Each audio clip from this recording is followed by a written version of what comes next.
Good. They did it twice on you yesterday. I thought that was pretty cool. When they started, you didn't do well. They said they made you do it again.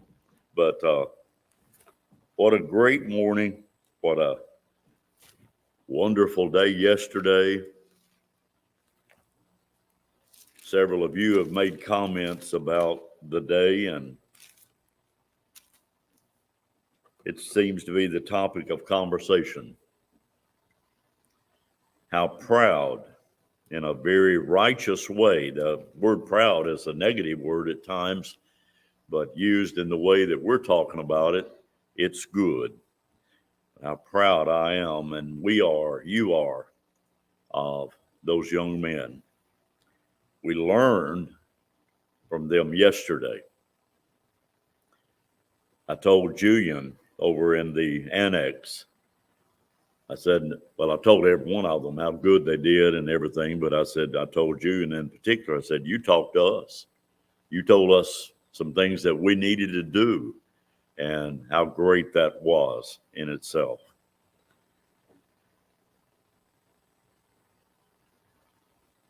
It was interesting also how many pieces of paper or text that I got about getting the addresses of each of the ones that participated. Don Blackwell called me yesterday afternoon, twice in fact, and Brandon had already told him about, Dad, it was one of the best days of my life so far, and told him how wonderful the people at Cedar Grove were to him. And Don said, it must have been a great day. And I said, it was. And it just keeps going on and on. Richard, lead us in our opening prayer, please.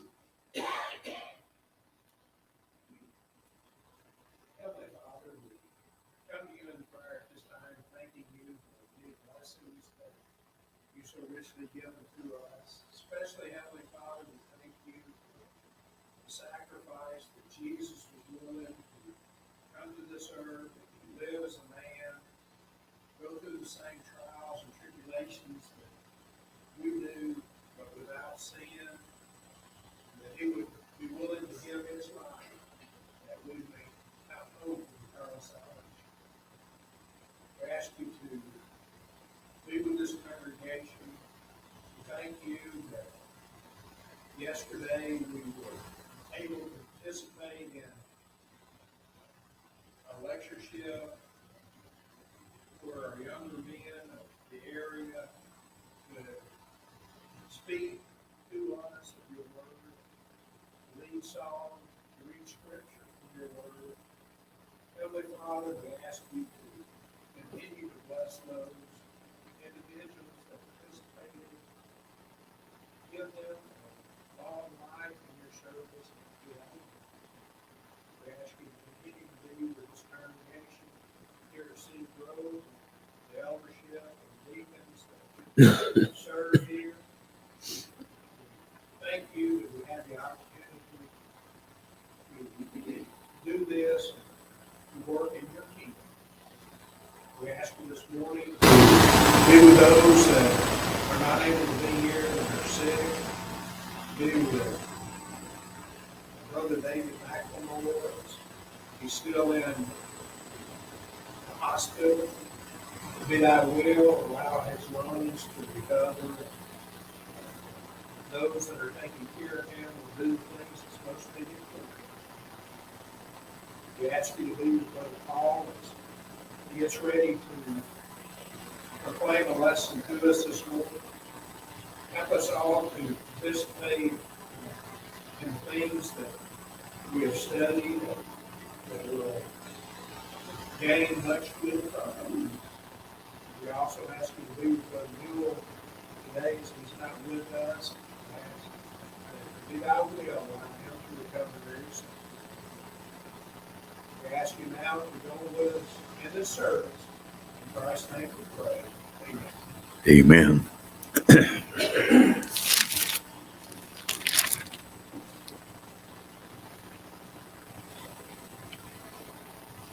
Next hour, we'll be talking about teaching, learning, growing, maturing, and how important it is, especially to help our young people as we tried to do yesterday. But we have assembled this hour for a similar purpose, that we might partake of the spiritual food and grow. Question: what did you have to eat a week ago Wednesday for lunch? Joanne just answered it correctly. Why would I ask a question like that? I might ask a similar question that makes a point. What did I preach 2 or 3 weeks ago today? Go ahead, Joanne. Huh?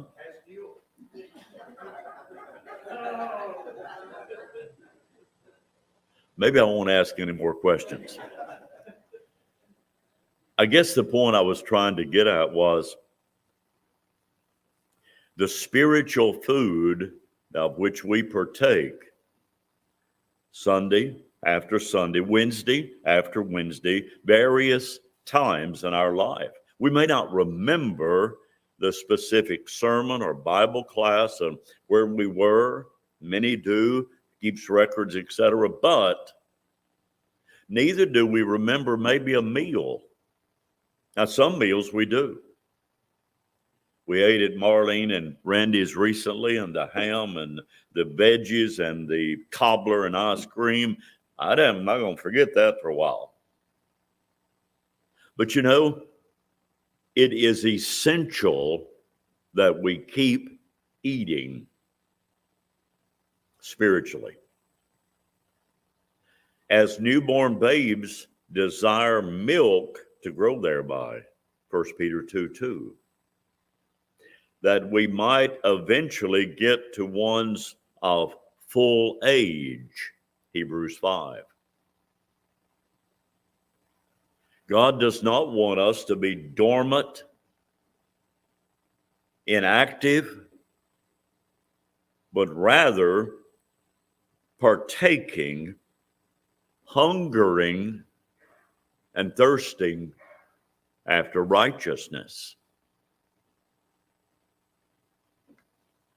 I tried to tell every one of those 15 that participated yesterday, keep on, don't slow down, always grow, always be a servant in whatever role of life in which you're going to be involved.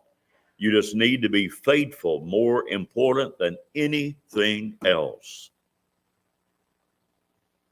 And I think we, as a whole, a targeted goal of encouraging them, I think we made it. Not perfectly, no doubt. But it's not just to those. It's to us. It's to any other young people, young person that we might cross paths with, to help one another. And the reason I'm going into this elaborate paragraph of thought is Galatians 6, which is where we study beginning today. And I want us to I want to go back to verse 1, but while I'm just said what I've just said, I want us to look at verse 2 and verse 5. What seems almost like a contradiction. In one verse, he says, bear your own burdens. In the other, he says, bear you one another's burdens. You mean there are burdens that I have that others are to help? Yes. There are burdens that I have that I've got to bear myself? Yes. If you do a little bit deeper dive into the words there, the word burden, as found in verse 2, is baros, B-A-R-O-S. That means sorrows, infirmities, weaknesses, weak a weight rather, a load, or a trouble. You've got to bear, you need to help one another in their infirmities, in the load that may have them weighted down. A burden that is maybe at times debilitating, crippling. But you can put your arm around that person and help them with whatever it is, maybe words of encouragement, maybe helping do something with them, whatever it might be. But you're helping bear one another burdens. Randy, please. I believe you probably are going in this direction. I think the two Greek words, you bear your own load and then bear one another's overload, is what I have read in the past. Thanks, you just stole my thunder. No, you said it perfectly, and that is exactly where I was going, because the overload, as it were, that which is just cumbersome at times upon people. And we are blessed to be able to be a servant, a helper. My temptation right now is to name some of you by name. Because LaDonna and I, over the last 3 or 4 or 5 weeks, and surgery, recovery, and things of that nature, and you help bear our burdens. I couldn't do some things that I needed to do that needed to be taken care of, but you did. So not just a looking at the original words and what it means, though that is extremely helpful, but to put it in a practical form. Now, verse 5, every man shall bear his own burden. The word there, burden, is portion, P-O-R-T-O-I-N, which means the synonyms that go with that would be obligation, responsibility, a load. There are things that I must do myself. And really no one else can do it. In my relationship to God and what God has told me to do, things unique to myself. So yes, I can help others. Others can help others. But there are some things that I've got to do myself. What a beautiful thought. As the Apostle Paul has just said, brethren, if one be overtaken in a fault, ye which are spiritual, restore that one in a spirit of meekness, considering thyself, lest thou also be tempted. That's where we were last Sunday. And we even mentioned, I believe, as we were closing, that I wanted to go into maybe a few suggestions or thoughts concerning how we can do that. Yes, Gavin, please. I didn't see you. If a person is overtaken in a fault, that's not a great burden. Yes. And maybe someone standing beside it can see a solution to that. It's very simple, but the one that's involved in it might do their mistake. And you voice that solution, you see, and that's like how much love that would take on. And, you know, and I'm sure every one of us had it happen to some degree.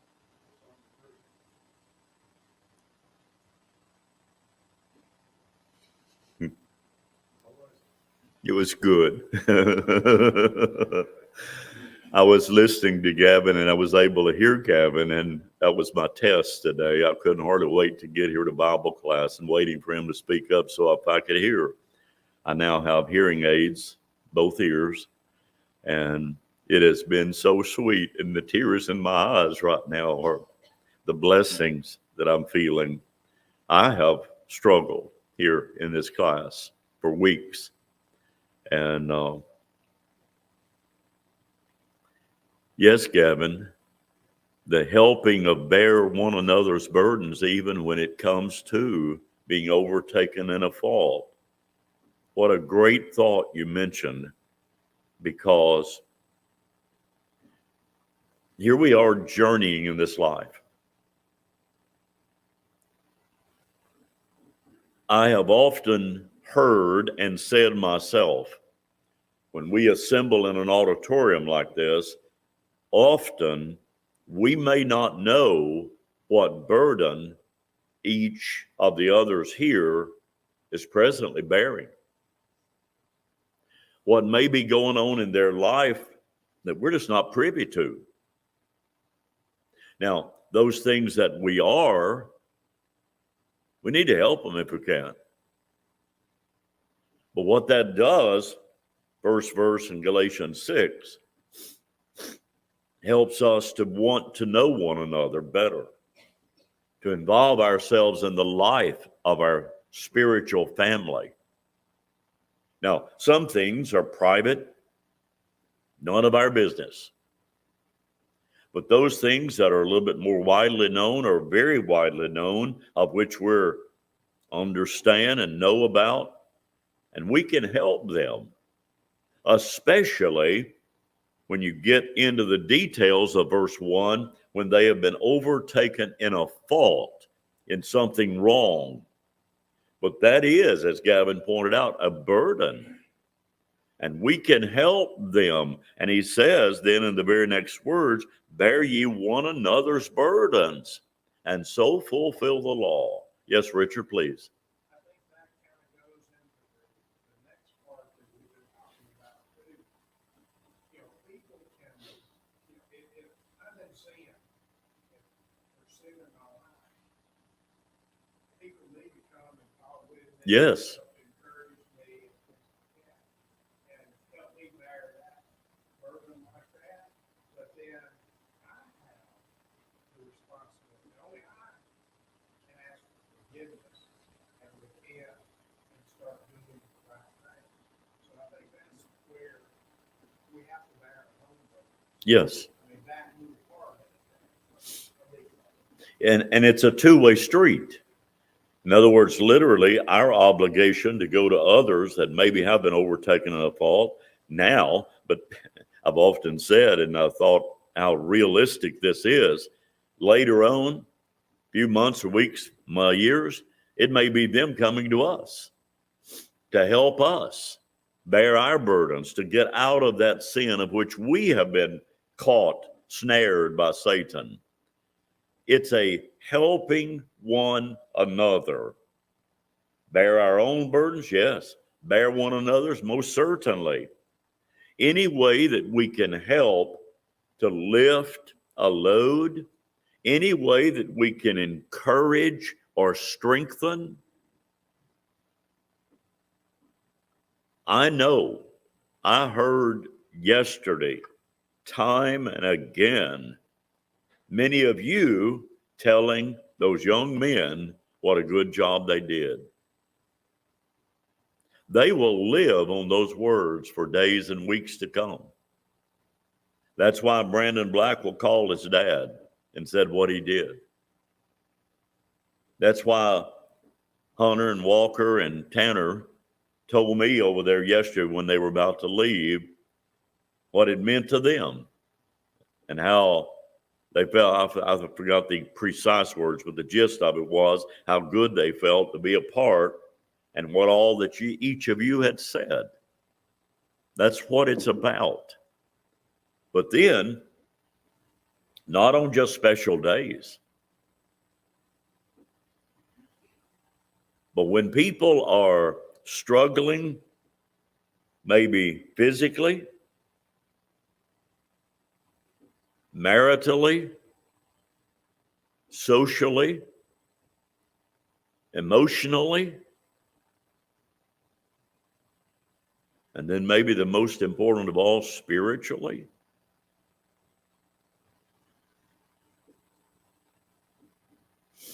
James chapter 5, verse 19 and 20 speaks about when a man errs from the truth and we help that one, we help cover a multitude of sins and save a soul from death. Verse 1, if a man be overtaken in a fault, his soul is in jeopardy. He needs his family, his brethren, that's the word that's used in the King James, the very first word in 6:1. Brethren, the family, you have an obligation. And what we tried to point out last Sunday was we cannot just kind of fold our hands and say, okay, I'm not going to do anything. I'm not going to nose myself into their business. It is our business. It is our obligation.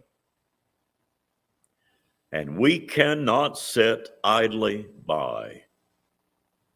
In Lamentations chapter 1 and verse 12, a question is asked. It has been a provocative, deep thought question of mine for years. Very simply, you'd almost have to look at all the details, the circumstances, the context, what prevailed. The question, though, was simply, is it nothing to you, all you that pass by?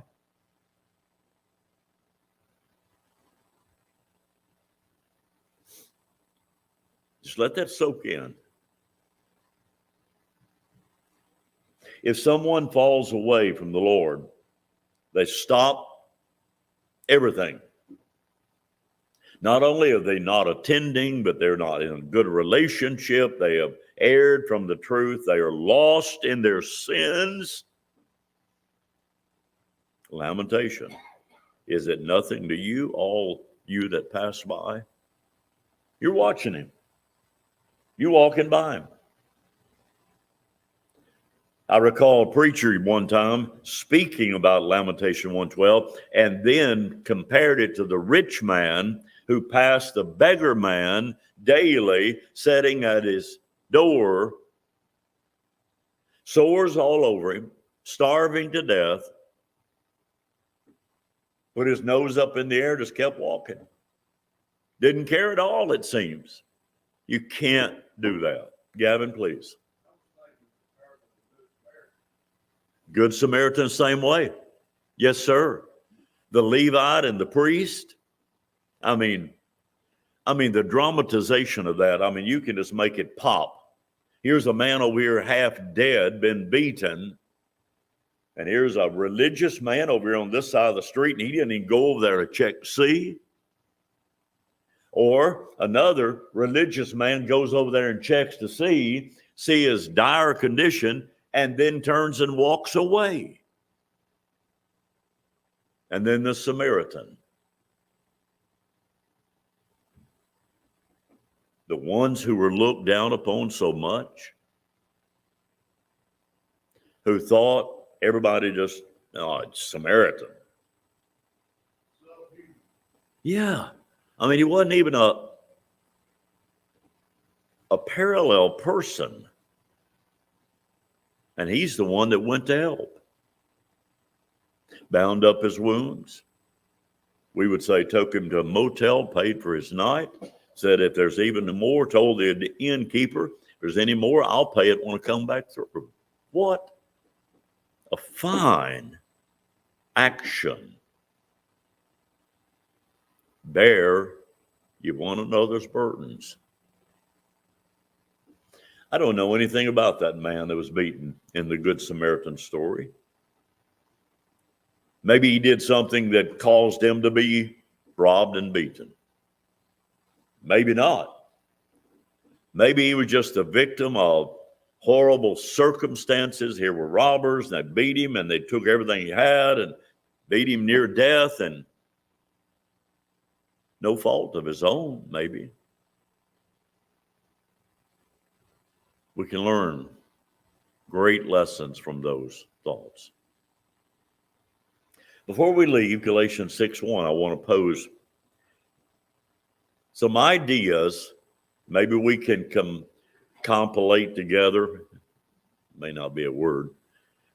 We can combine our thoughts together and help one another with ideas. How can we approach someone that is overtaken in a fault? First of all, listen to Galatians 6:1.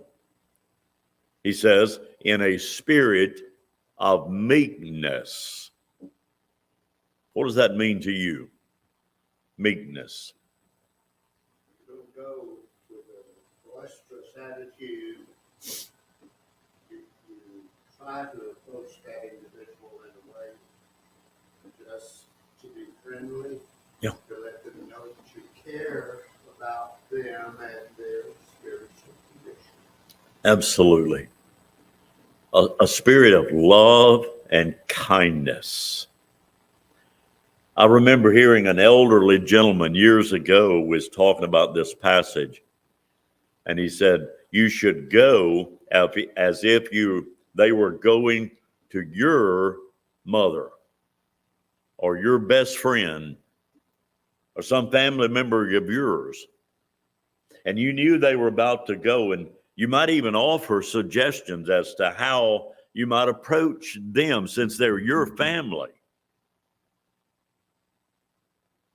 It gets personal then, doesn't it?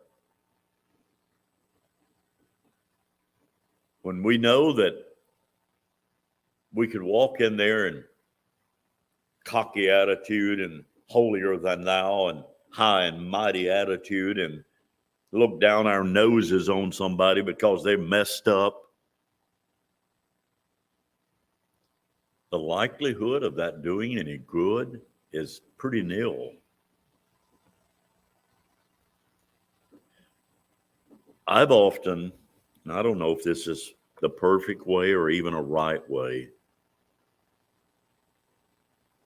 I've often started a conversation with someone like that by apologizing.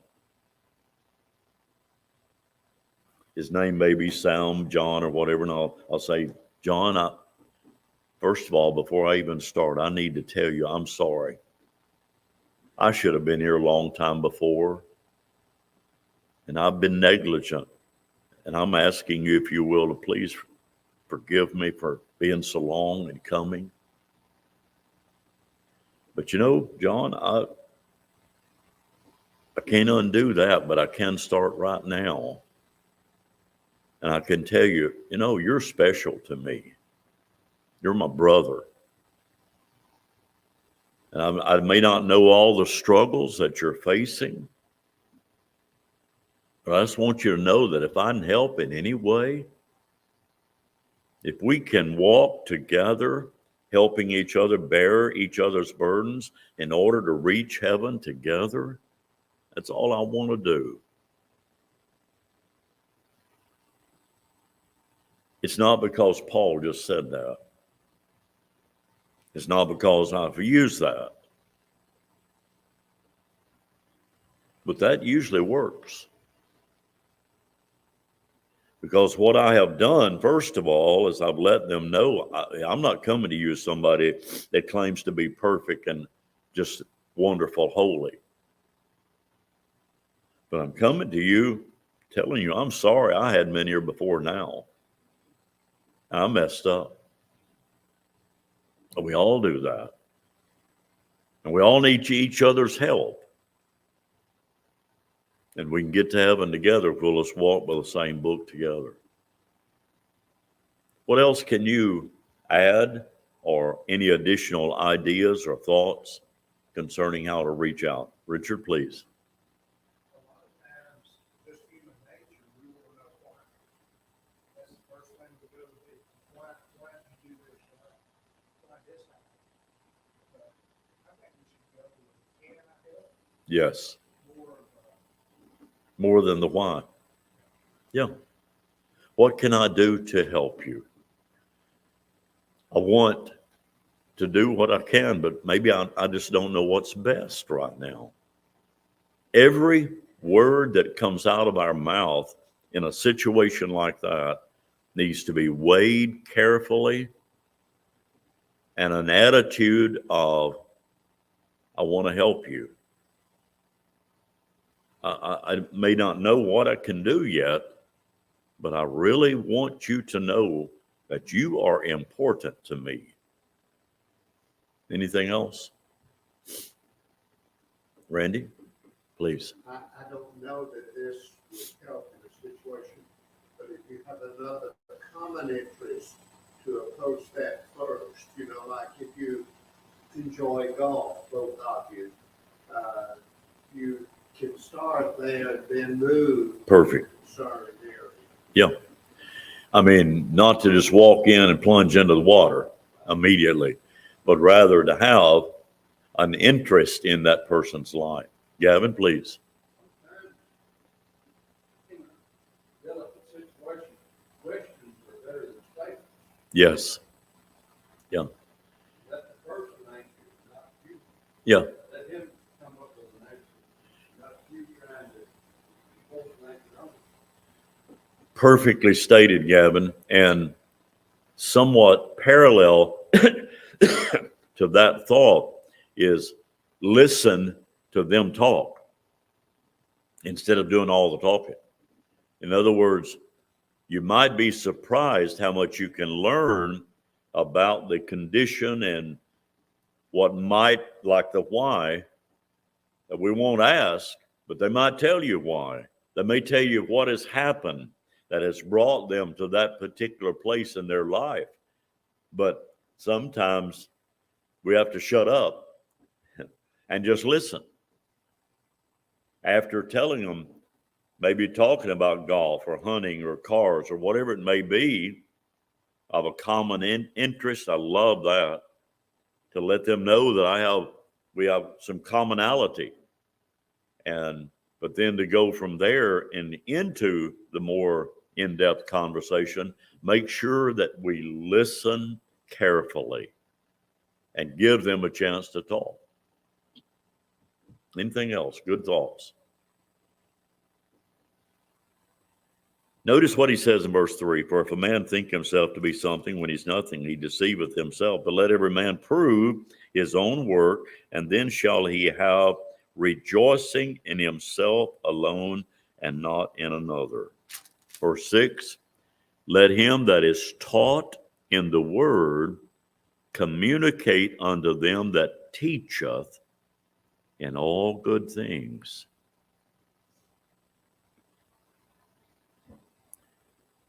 I suggest that maybe we've skipped over that verse in times past. Because we bear one another's burdens, we bear our own burdens, we're helping one that's overcome with a fault. But here, you let the one that is taught in the word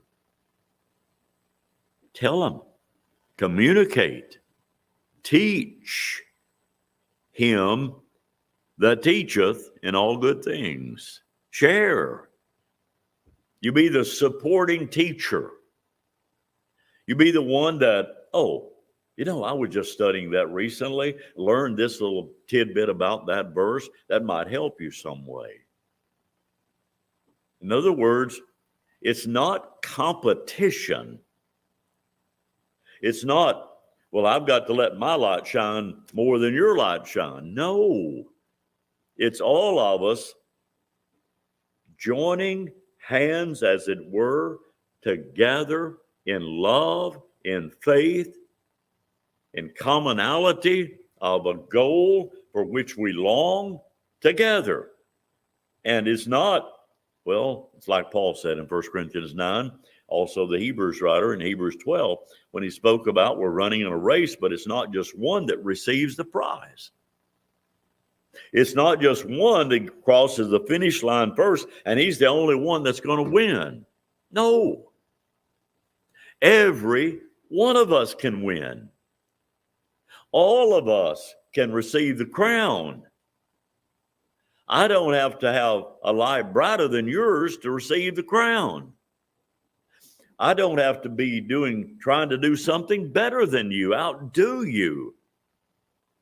But I'm working for a common passion of doing good works to glorify the Father.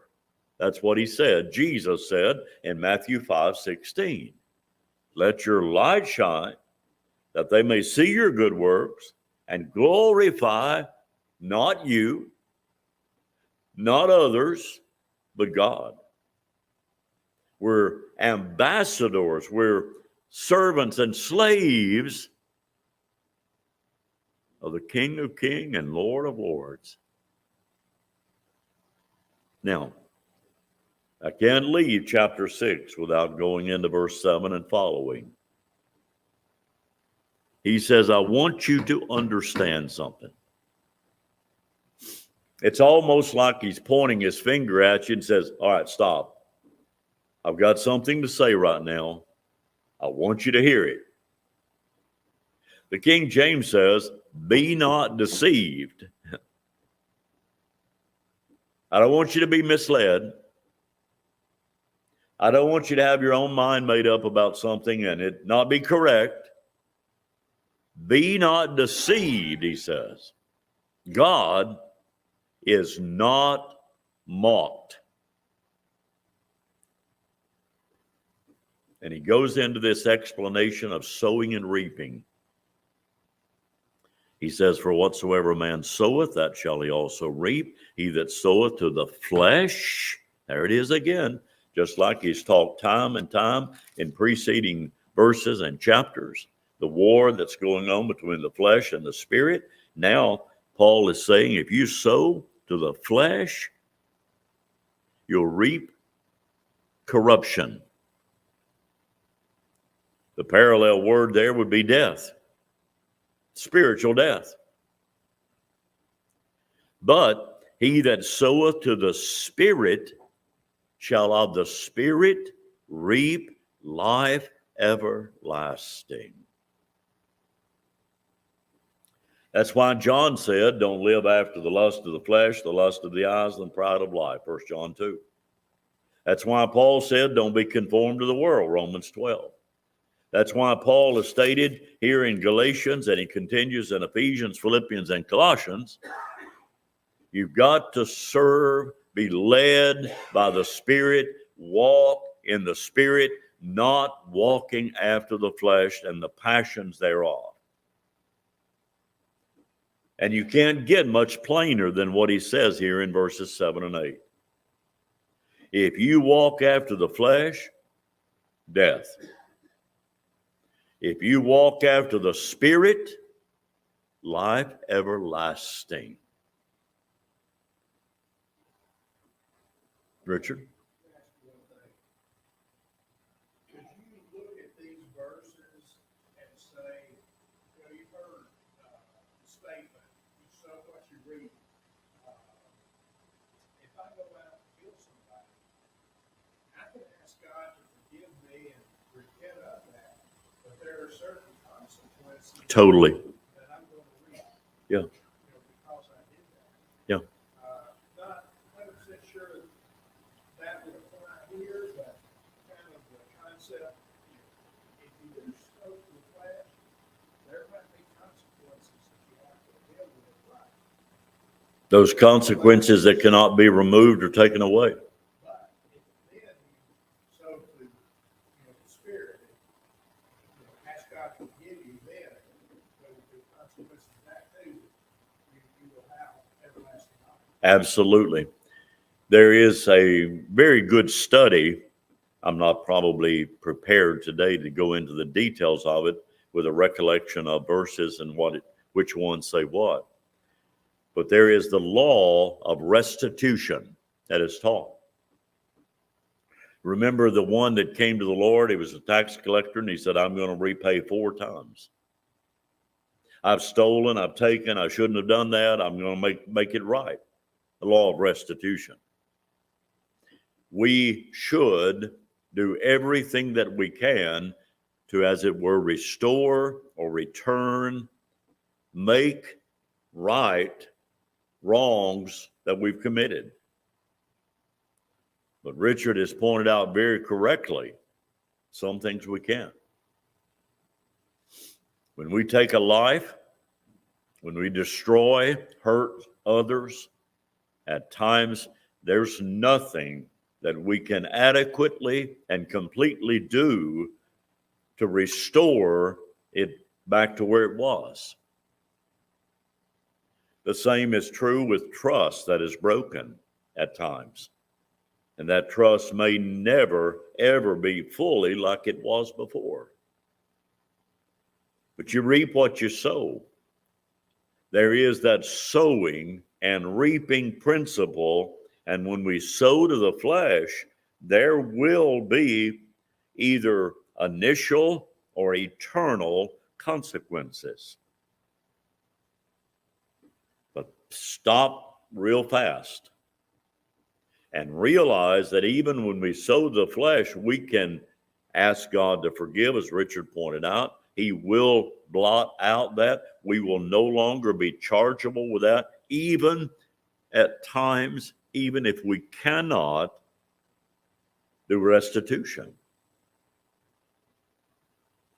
He'll forgive anything that we ask and make us whole again. Verse 9 and 10 are two awesome, powerful verses. 9 says, "Let us not be weary in well-doing, for in due season we shall reap if we faint not." Just because I may do something and I don't immediately get some degree of satisfaction or compensation or praise or whatever it may be, don't you stop. You've got to keep the long haul in mind. Whatever I do today or tomorrow, that's short haul. That's that sprint. We're in a marathon. And God will ultimately bless us, give us, if we, in due season, we're going to reap.